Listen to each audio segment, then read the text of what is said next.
जो कर रहे हैं वो उन्हीं की शक्ति से कर रहे हैं, करवा भी वही रहे हैं और ताकत सामर्थ्य भी वही दे रहे हैं। कभी किसी भी अच्छे विचार या अच्छी क्रिया में अपने को भूल कर भी करता मत मानना, तो बुरी क्रिया कभी होगी ही नहीं। बात पकड़ो, यदि अच्छी क्रियाओं के कर्ता आप बनोगे तो बुरी क्रियाओं से बच नहीं सकते।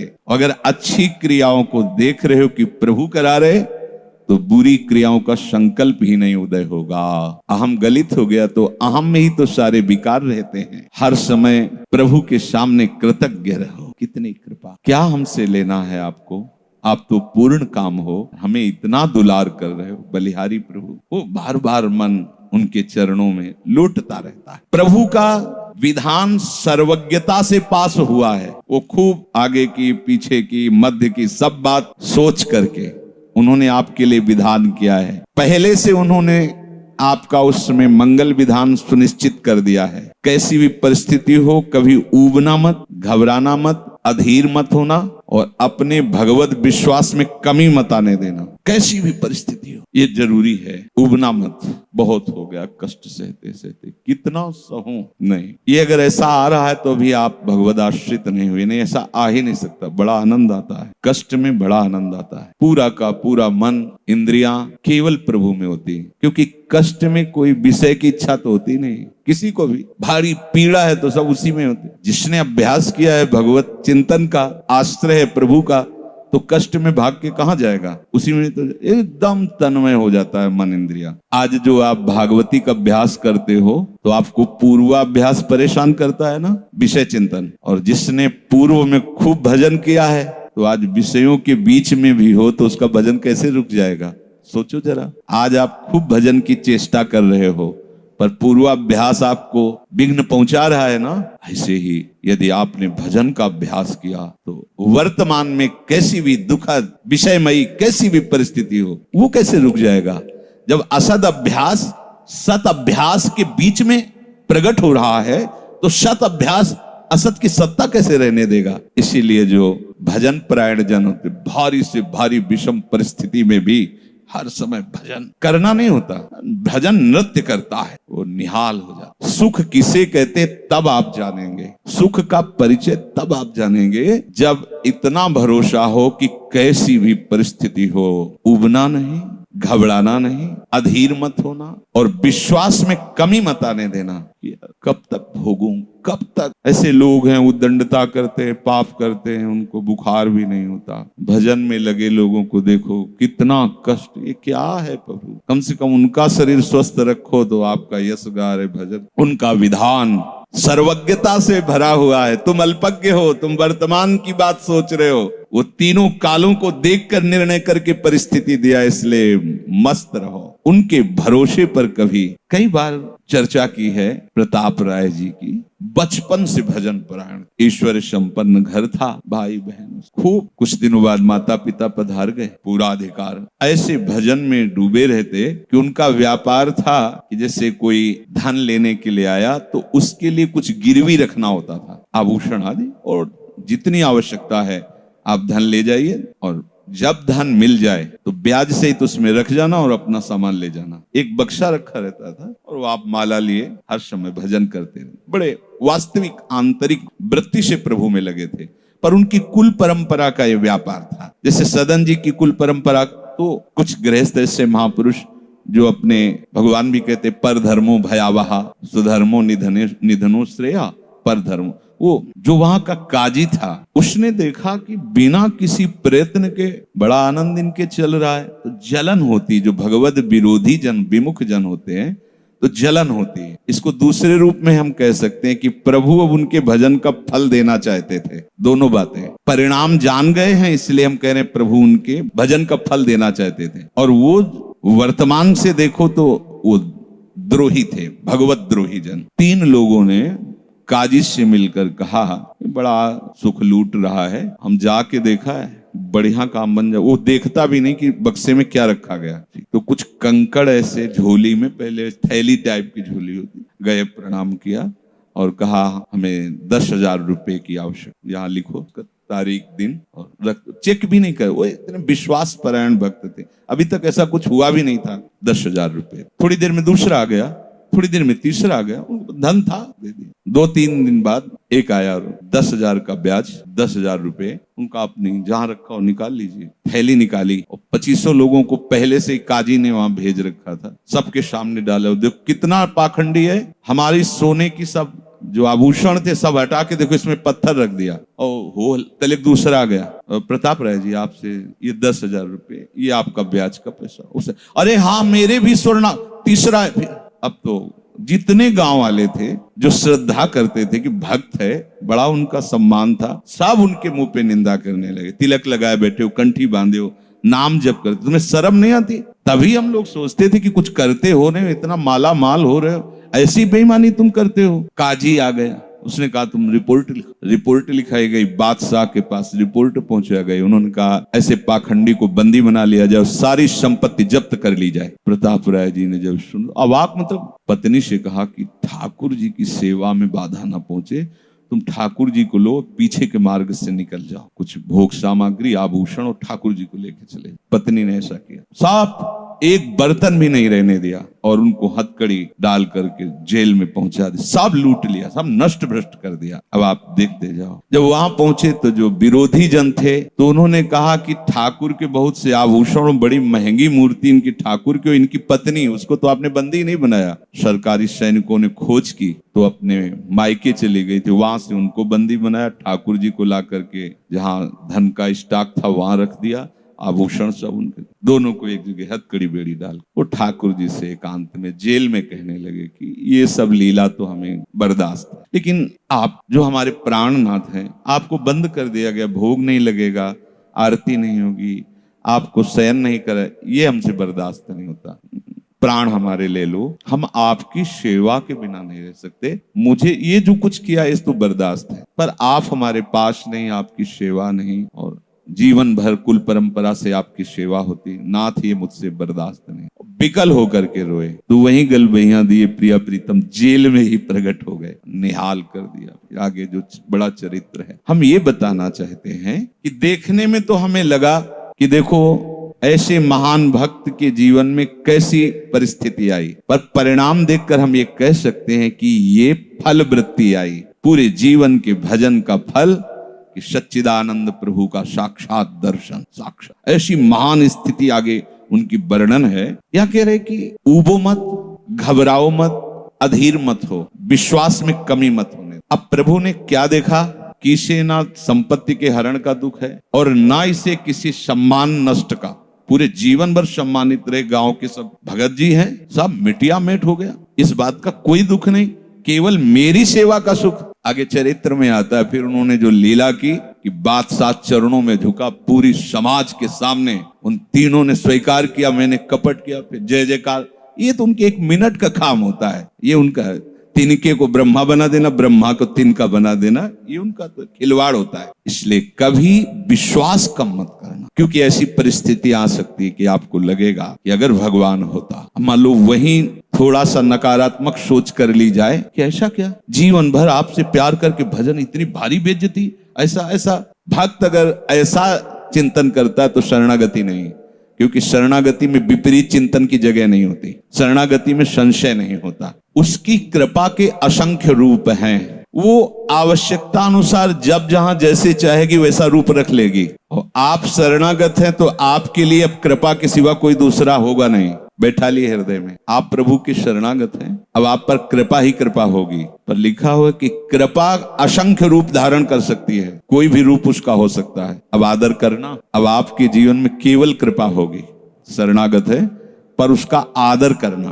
प्रभु के कृपा में, विधान में जो संदेह कर बैठता है, विरुद्ध चिंतन कर लेता है, तो उसको कृपा छोड़ती नहीं है, उसके लिए कृपा भयानक रूप धारण करती है और घेर करके उसको कृपा सिंधु से मिला देती है। और जो हृदय की निर्मलता से, विश्वास से, प्रेम पूर्वक सराहता रहता है, वाह अपना मानकर दंड दिया, बहुत अच्छा किया आपने, जो जो किया ना बहुत अच्छा किया प्रभु। अब लगता है कि आपने मुझे स्वीकार कर लिया, क्योंकि आप कुछ भी करने में अब हिचकते नहीं है, हमसे पूछने की जरूरत नहीं है, आप जो जो कर रहे बहुत, उसके लिए कृपा बहुत मृदु और शांत होकर प्रकाश रूप से उदित होती है और प्रभु के पास पहुंचा देती है। कृपा बख्शेगी नहीं, आप शरणागत हो, अगर ज्यादा चतुराई करोगे तो भयानक रूप धारण कर लेगी। अब तुम्हें जाना ही है प्रभु के पास, अगर सुलझोगे तो शांत सौम्य होते हुए आपको पहुंचा देगी। तुम विश्वास करो, इसी विश्वास से तुम्हें भगवत दृष्टि प्राप्त होने वाली है।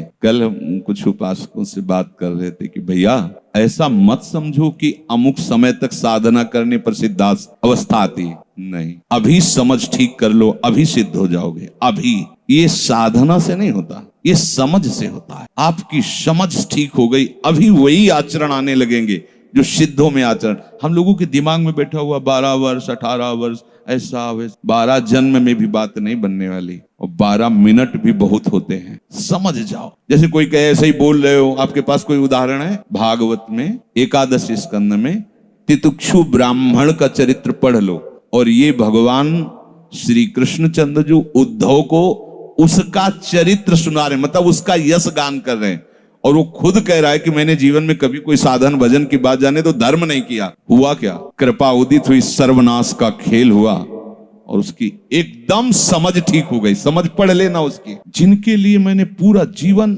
वो मुझे त्याग रहे। जिस धन को ना मैंने प्रयोग किया ना किसी को करने दिया, उसका अपहरण हो गया। जिस शरीर को मैं माना वो बुढ़ापे में जा रहा है। ये हो क्या रहा है? समझ ठीक हुई, उसी समय वो ऐसी स्थिति का महापुरुष हो गया कि भगवान उसका यश गा रहे। बोलो क्या साधना? समझ। रत्नावती जी ने क्या साधना की? दासी ने जब बताया तो हिमालय में जाके उन्होंने पद्मासन लगा के कोई साधना की क्या? दासी ने बताया कि सबका प्रीतम परम सुंदर करुणामय बिहारी जो है, बस समझ पकड़ लिया बिहारी, और महान सिद्ध। अपने लोग ऐसी धारणा बनाए हुए कि धीरे धीरे विषय छूटेगा, कामनाएं छूटेंगी, इतने वर्ष कम से कम, ऐसा वैसा, कुछ नहीं। अभी एकदम स्वीकार करो, आनंद पूर्वक चल दो। स्वीकृति का सारा चमत्कार है, अंदर से स्वीकार करो। अब तुम्हें ध्यान दीजिए, वही पदार्थ, वही परिस्थिति, वही कार्य प्राप्त होगा जिससे तुम्हारा मंगल होगा। काहे को खोपड़ी लड़ाते हो? कितना आनंद है। वही पदार्थ, जय राधा, जो गीता जी में वर्णन कर रहे थे कि यदि विषय का राग पूर्वक चिंतन किया जाए तो चिंतन मात्र से सर्वनाश हो जाता है। उसी के आगे श्लोक का वर्णन किया कि यदि राग द्वेष रहित होकर विषय का सेवन किया जाए तो हृदय की स्वच्छता, हृदय का प्रसाद, और प्रसादे सर्व दुखा नाम हानिरस्य उपजायते। बात पकड़ो, अब तुम्हें वही पदार्थ, वही क्रिया, वही सानिध्य मिलेगा जिससे तुम्हें मंगल में भगवान के दर्शन की योग्यता प्राप्त होगी। अच्छा बताओ, छोटा सा बच्चा जिसके पंख नहीं निकले वो क्या करेगा? शुद्ध शरणागति का स्वरूप अजात पक्षा यु मातरम। तो आप शुद्ध शरणागति तो बनना चाहते हैं ना? उस बच्चे की योग्यता कितनी है? चे चे करके केवल माँ की तरफ देखना, तो राधा राधा बोल के केवल लाडली जी की तरफ देखना। हमारी उस बच्चे पर यदि कोई प्रहार करने के लिए जीव आ रहा है तो माता पिता का कर्तव्य है, उससे तो पंख ही नहीं निकले तो अपना बचाव क्या करेगा? तो काम क्रोध लोभ आदि यदि आप पर आक्रमण कर रहे हैं तो आप बचाव कहां करने लायक हैं? तो आप इधर चे चे करके देखिए, राधा राधा राधा राधा राधा, और सही पूछो जब ऐसी शरणागति आएगी तो आएंगे ही नहीं। वो भी भगवत प्रेरित आते हैं, भगवत प्रेरित। नहीं, देवर्षि नारद जी के हृदय में कहां काम था? पूरी लीला करके काम हार गया, और जब अहंकार आ गया तो छूट दे दी, तो देख लो क्या हो गया। समझना, बस सारी ये जो परमार्थ का खेल है ये सब समझ का है। आश्रय से, जो भगवान कहते हैं कि बुद्धि योगम ददामिते, बस ये बुद्धि योग हो गया कि मस्त हो जाओगे। तेषाम सतत युक्तानाम भजताम प्रीति पूर्वकम ददामि बुद्धि योगम तम। अब जो भी पदार्थ, जो भी क्रिया, जो भी सानिध्य, वो कृपा के द्वारा होगा। अब हमें उसमें न राग करना न द्वेष करना, और इसका परिणाम क्या बताया? हृदय की स्वच्छता, परम प्रसाद, और बुद्धि का भगवान में स्थित हो जाना। अब वो प्रतिकूल हुआ या अनुकूल हुआ? अगर प्रतिकूल हुआ तो आपने सोचा गलत सिद्धांत। अगर ये बात हम ना माने होते तो इससे सावधान रहते तो हमारा वो होना था। प्रभु का विधान था, उसमें कुछ है, बाद में देख लेना। उसका वो परिणाम होगा जो तुम नहीं निकाल सकते थे। उस प्रतिकूल पदार्थ, वस्तु, व्यक्ति के सानिध्य से वो ठीक हुआ है जो ठीक होना था, प्रभु ने भेजा है।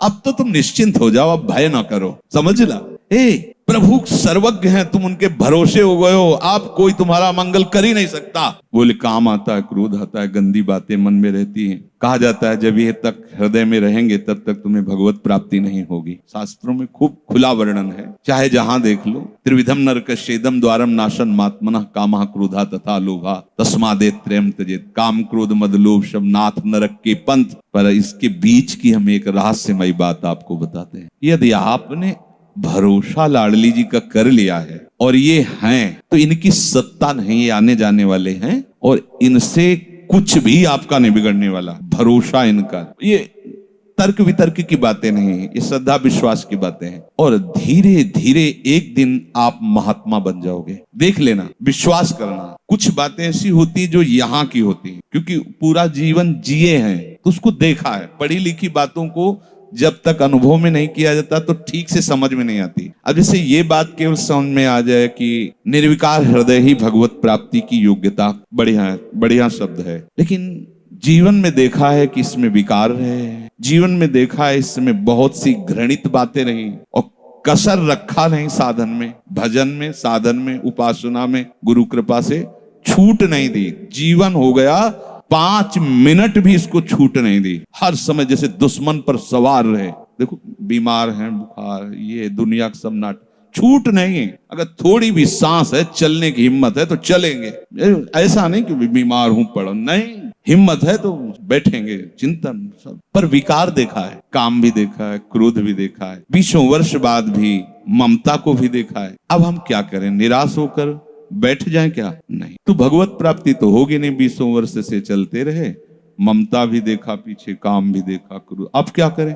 बिल्कुल निराश मत होना। ये वो विधान चल रहा है जो आपको सच्ची शरणागति में पहुंचाएगा, पक्का, बिल्कुल। ये अनुभव की बात कह रहा हूं, इसमें कोई क्यों में करने की जरूरत नहीं। आपको निश्चित भगवत प्राप्ति होगी। काम क्रोध ये स्फुरित होते रहे तो भी आपको निश्चित भगवत प्राप्ति होगी, क्योंकि आपने आश्रय लिया है लाडली लाल का। इस पर किसी का तर्क नहीं चलेगा। जैसे कोई कहे, तुम्हारे कहने से होता है, पता नहीं तुम्हारी छाती का अनुभव गलत हो तो ठीक वैसे ही विषयों का सेवन करने वाला सुग्रीव, ठीक वैसे ही मदांध बाले, वो नहीं जानता भगवान को। भगवान सुग्रीव नहीं जानता। हनुमान जी कहते हैं कि महापराक्रमी चक्रवर्ती सम्राट महाराज दशरथ जी के पुत्र भगवान श्री राम हैं। इनसे मित्रता कर लो तो तुम बाली के भय से क्या, कोई भी तुम्हें भयभीत नहीं, काल भी भयभीत नहीं कर। हनुमान जी पर विशेष श्रद्धा और विश्वास सुग्रीव का था, बहुत प्रीत है। एक तरह से उनके मंत्री हित, जैसा वो आदेश करते थे वैसा। एक भक्त पर विशेष श्रद्धा ने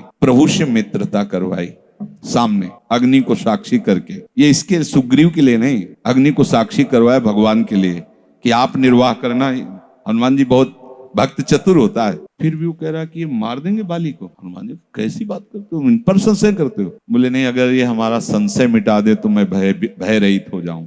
क्या ये ताड़ के वृक्ष हैं? एक बाण में ही एक दुंदुभी राक्षस जो क्या था, उसकी अस्थियां और ताड़ को बेच दे तो मैं मान लूंगा कि बाली को मार सकते। भगवान का अमोघ, हा मेरे प्रीतम, ये भक्ति है। एक महान भागवत शरणागत करवा रहा है, एक महान भागवत, लेकिन वो अपनी हर बात में प्रभु को जब खरा देख लेता है, वो अपना कहीं खरा नहीं है।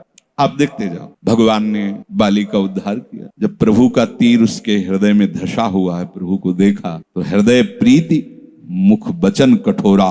भगवान की तरफ देखकर हृदय में तो अपार प्रीति का हो भाग्य हो, क्योंकि चलते समय उसकी पत्नी ने बता दिया था होश में, जो भगवान है वही है, दूसरा नहीं। उनका भगवान समदर्शी, मेरे से बैर क्यों करेंगे? कोई सुग्रीव इतना बड़ा भगत तो है नहीं, बचपन से जानने, दोनों भाई हैं, दोनों एक जैसे हैं, तो मैं बैरी हूं और वो प्यारा हो, ऐसा क्यों हो सकता है? वो तो समदर्शी। जब भगवान ने बाण मारा तो यही प्रश्न किया, बोला चितई राम की ओर, हृदय प्रीति मुख बचन कठोरा, बोला चितई मैं बैरी सुग्रीव प्यारा, कारण कवन। शब्द देखो, नाथ मैं मारा, मैं भी तो आपका हूं। नाथ शब्द दासत्व से, मैं भी तो आपका हूं, प्रभु मुझे मारा और इसको आपने प्यार किया, क्या खास बात थी? तो भगवान ने यही बताया कि तुमने सुन रखा था कि मेरी शरण में आ गया है, बस।